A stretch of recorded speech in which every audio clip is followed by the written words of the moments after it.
Hi, this is Nandita and I'm going to share my experiences while reading the book The Monkey Songs of the Mist. I'm sure when you hear the title, The Monkey Songs of the Mist, and you look at the book, the cover has a monk and a snow-capped mountain behind him. So you automatically think that this is a book on spirituality. Yes, in a lot of ways, this could be a book on spirituality, but the most important thing is that it's a book about so many other things.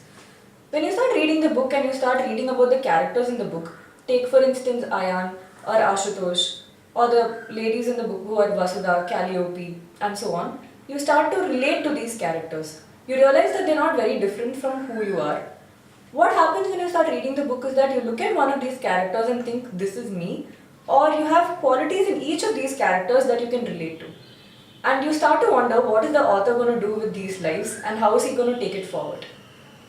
And another important thing in the book is that there are so many different layers to the book, and it all depends on which layer the reader wants to unravel.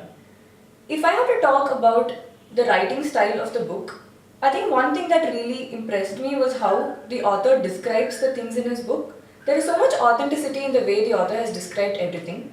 It probably comes from the fact that the author himself has gone to many of these places for a very long time and researched a lot before writing about the book.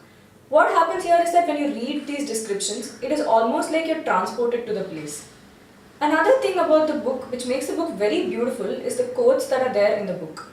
Take the classic first line for example, pain is when you feel like stopping the sunrise. Many of these quotes I think is what add beauty and lyrical value to the book. Now going back to the point where I said that this book is not just about spirituality, I want to add that this could be a book about heartbreak and love. It could be a wisdom manual. It could be just about anything. The monk key, I believe, is like a key to yourself, and each reader takes away a unique experience from the book. And no matter what you take away from the book, I'm sure it will not be disappointing.